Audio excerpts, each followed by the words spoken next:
नमस्कार, मैं हूं आकर्षण उपल और इस समय आप ये सीधी तस्वीरें देख रहे हैं सीएम सिटी करनाल से।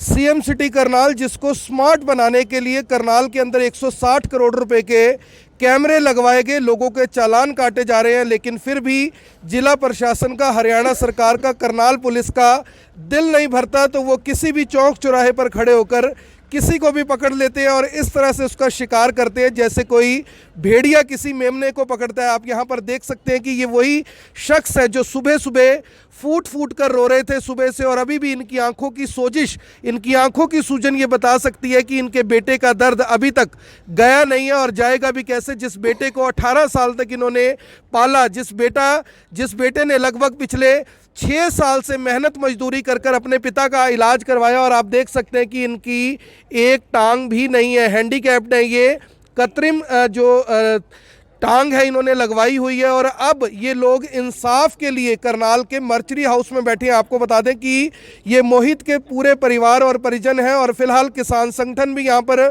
मोहित के इंसाफ दिलवाने के लिए पहुंचे हैं, और अभी तक मोहित के शव का अंतिम संस्कार नहीं किया गया, क्योंकि सभी की एक मांग है कि गरीब परिवार के साथ जिस तरह से नाजायज़ हुई है उसके बाद से अभी तक ना तो सरकार का कोई बड़ा नेता, ना कोई विधायक, ना कोई सांसद, ना कोई मंत्री, ना कोई अधिकारी यहाँ पर पहुंचा है कि कम से कम इन्हें यही अंदाज़ा हो जाए कि इनके बेटे को इंसाफ मिलेगा। परिवार कितना गरीब है ये मुझे बताने की ज़रूरत नहीं है, आप सभी लोग जानते हैं।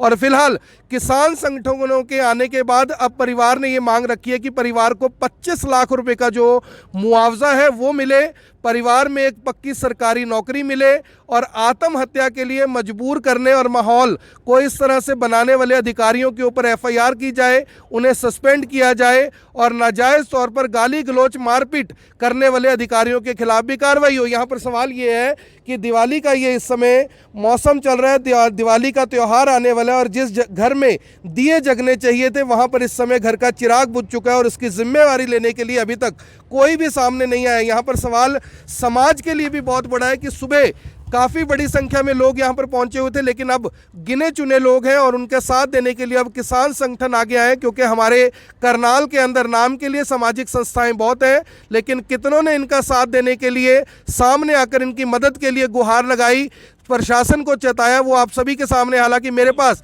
देश विदेश से लगातार फ़ोन आ रहे हैं, काफ़ी लोग इनकी आर्थिक तौर पर सहायता करना चाहते हैं, वो मेरे से इनका अकाउंट नंबर मांग रहे हैं, लेकिन मैंने भी उन्हें यही कहा था कि फ़िलहाल 1-2 दिन में मैं परिवार से बातचीत कर कर आप तक जानकारी ज़रूर पहुंचाऊंगा। लेकिन अब क्योंकि किसान संगठन सामने आए हैं तो कहीं ना कहीं लग रहा है कि अब परिवार को इंसाफ ज़रूर मिलेगा। अमृत पुगा जी, क्या कुछ बताना चाहेंगे? किसान आंदोलनों के ऊपर सवाल उठाने वाले आज खुद गायब हैं यहाँ से, सोशल मीडिया के ऊपर किसानों को ट्रोल करने वाले, इस पूरे मामले के ऊपर टिप्पणियाँ करने वाले सब लोग गायब हैं यहाँ से। कल ये 3 बजे से लेके परिवार और आज तक ये सड़कों पर बैठा है। एक तो इनके घर से बेटा चला जाता है, जो जवान माँ बाप उसे पाल पोस कर बड़ा करता है कि ये मेरे को रोटी देगा, और जो जब इनके पिता को आकर मैंने देखा कि उनकी एक टांग भी नहीं है, वही परिवार में एक अकेला लड़का था जो कमाने वाला था।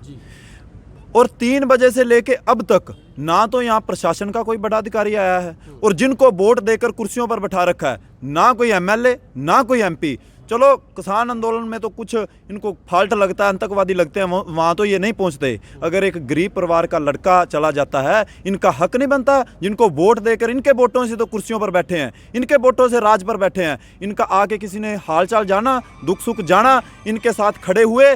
अगर यही एमएलए एमपी का लड़का होता, 5 मिनट में पुलिस वालों का भी पता लग जाता वो नाके पर कौन थे। और ये बयान देते हैं कि हमारे को अभी तक पता नहीं चला वो नाम क्या थे, सीसीटीवी कैमरे की फुटेज गायब है। एसपी साहब को इस चीज़ का नहीं पता भी हमने कौन से नाके पर किस आदमी को लगा रखा है।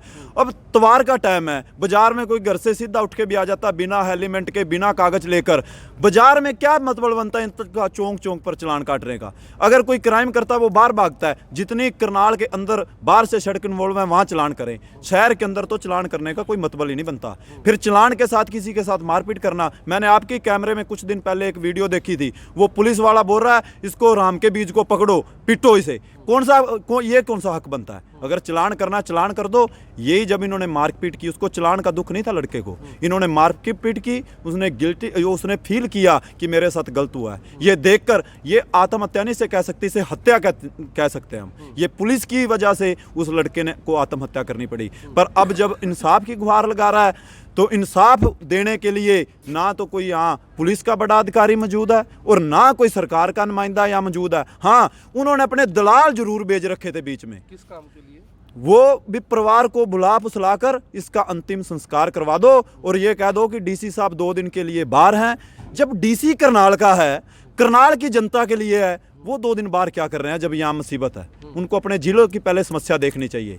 और वो इनको बुला फुसला कर, जब मैं मौके पर परिवार से मिलने, हम कोई यहाँ धरने पर बैठने नहीं पहुंचे थे, हम परिवार से मिलने पहुंचे थे, पर जब इनका आकर दुख देखा, इनको दबा कर डरा कर संस्कार, ये हमने प्रशासन को और सरकार को सीधी चेतावनी दे दी है।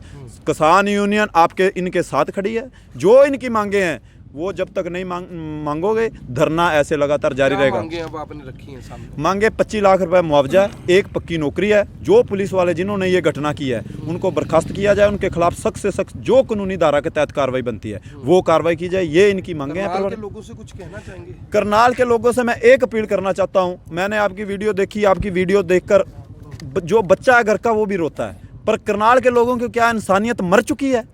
उनको चाहिए नहीं कि अगर गरीब परिवार ये आज ये हालात में है, कल हमारा बच्चा भी मोटरसाइकिल लेके कार लेके निकलेगा, कल को ये घटना आपके भी साथ घटेगी।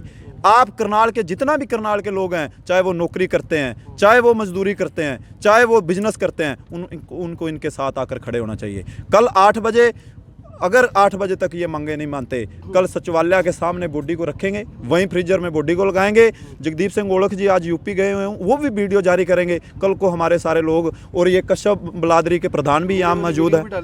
हाँ, वो भी उन्होंने अब डाली है, उन्होंने अपनी भी वीडियो जारी कर दी है। कल को सारे समाज इनके साथ खड़ा है। जब तक न्याय नहीं मिलता तब तक प्रोटेस्ट जारी रहेगा। इनको न्याय दिलवा कर ही हम शांति से बैठेंगे। और मैंने ये भी बात हमारे सामने आया है, एसपी साहब ने बोला है जो ठीक आदमी है उनका तो चलान रहने दो, जो क्रिमिनल लगता है उनका चलान करो। किसी के मुंह पे कैसे लिखा है भी ये क्रिमिनल है कि ठीक आदमी है? जो मुंह का थर्मामीटर देखकर बता देते हैं वो मेरे को बता दें भी कहाँ लिखा है मुंह पर भी ये क्रिमिनल है, ये ठीक है। जो क्रिमिनल है वो नहीं इनसे पकड़े जाते, वो तो भाग जाते हैं। सबसे बड़ी बात ये है कि किस तरह से जो परिवार है, परिवार से मिलने के लिए अभी तक ये दावा किया जा रहा है कि कोई भी प्रशासनिक अधिकारी नहीं पहुंचे, जबकि करनाल की ये खबर इस समय ना केवल पूरे हरियाणा में, पूरे देश में, बल्कि पूरे विश्व के अंदर अलग अलग देशों में चल रही है। इसका अंदाज़ा यहाँ से लगाया जा सकता है कि ऑस्ट्रेलिया, कनाडा से, इंग्लैंड से मेरे को खुद फ़ोन आ रहे हैं जो परिवार की मदद करना चाहते हैं। यानी कि इंग्लैंड तक ये बात पता लग गई है कि परिवार को मदद की ज़रूरत है। लेकिन सीएम सिटी करनाल में किसी को इस बात की जानकारी नहीं है कि यहाँ पर कोई घटना हुई है, यहाँ पर कोई दुर्घटना हुई है, और परिवार से कम से कम सहानुभूति के तौर पर ही कोई बात कर ली जाए। अगर बीजेपी के किसी कार्यकर्ता के घर में कोई भी बीमार हो जाता है तो मुख्यमंत्री जी का फोन उनके घर पे आ सकता है, लेकिन जिस करनाल की जनता ने उन्हें वोट देकर विधायक बनाया और फिर वो मुख्यमंत्री बने, यानी पहले विधायक बने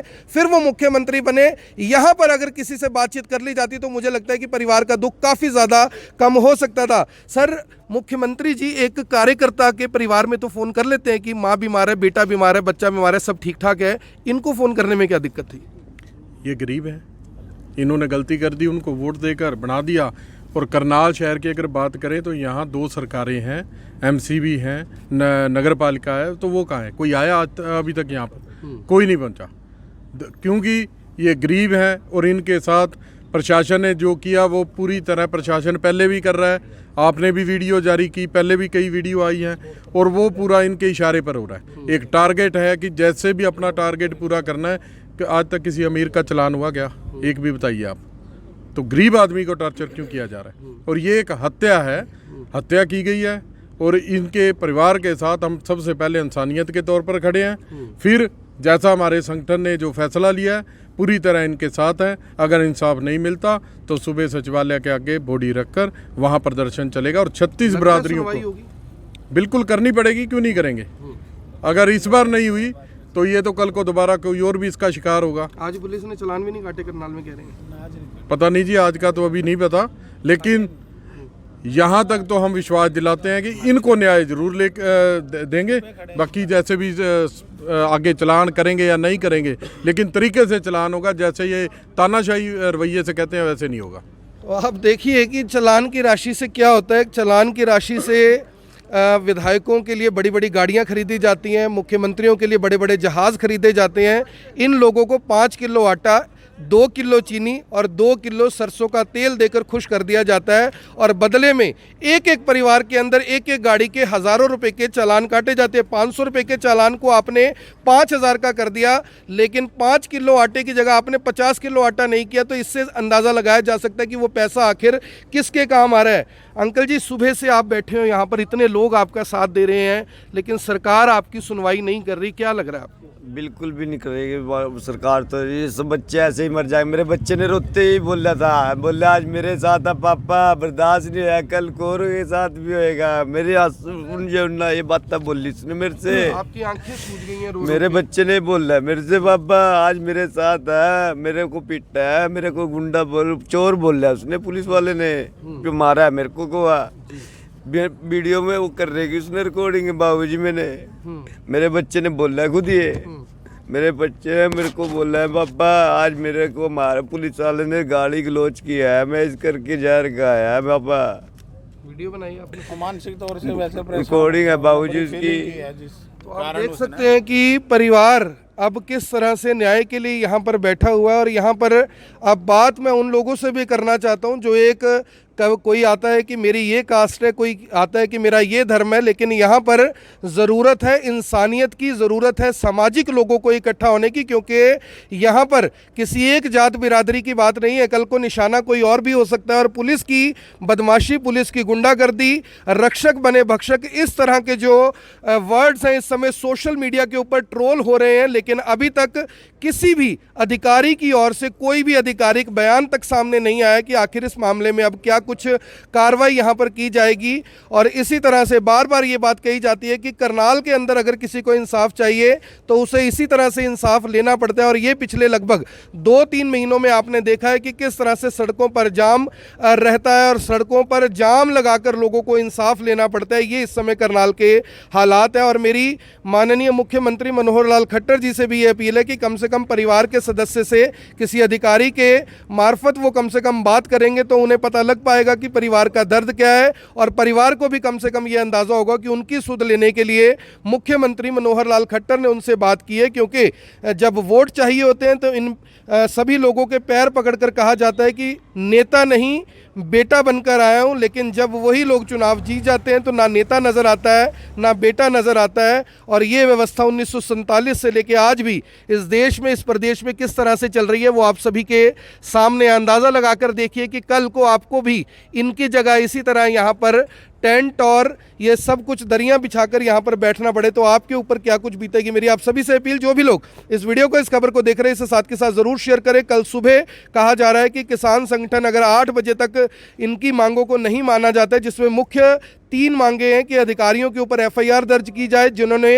ये व्यवस्था संभालने के नाम पर इन लोगों को परेशान किया, उन्हें सस्पेंड किया जाए, साथ में 25 लाख रुपए का मुआवजा और परिवार को एक पक्की सरकारी नौकरी की मांग फिलहाल परिवार और किसान संगठनों की ओर से की जा रही है। और उसके बाद कहा जा रहा है कि फ्रीजर लगाकर जो शव है उसे रखकर 8 बजे से सुबह ये पूरी तैयारी कर दी जाएगी। और करनाल के सेक्रेटेरिएट के सामने, लघु सचिवालय के सामने, जहां पर अशोक स्तंभ लगाने के नाम पर 25 लाख रुपए अभी खर्चने का जो प्लान है वो करनाल के CM सिटी, स्मार्ट सिटी के जो प्रशासन चलाने वाले अधिकारी हैं उन्होंने बनाया। शायद वो 25 लाख का अशोक स्तंभ किसी के काम नहीं आएगा, लेकिन अगर परिवार को 25 लाख रुपए का मुआवजा मिलता है तो जाहिर तौर पर एक बड़ा मैसेज, एक बड़ा संदेश जाएगा। और साथ ही साथ परिवार को कम से कम बेटा वापस ना मिल पाए, लेकिन कम से कम उस मुआवजे से परिवार का पालन पोषण जरूर हो जाएगा। मेरी आप सभी से अपील, जो भी लोग इस वीडियो को, इस खबर को देख रहे हैं, इसे साथ के साथ जरूर शेयर करें। आप देख रहे हैं IBN 24, मैं हूं आकर्षण उप्पल, करनाल के मॉर्चरी हाउस से, पोस्टमार्टम हाउस से आप सभी के साथ लाइव। धन्यवाद। अब यहां तक आ ही गए हैं तो हमारे चैनल को सब्सक्राइब जरूर करें और नीचे दिए गए बेल आइकन को जरूर दबाएं ताकि हर खबर सबसे पहले पहुंचे आप तक।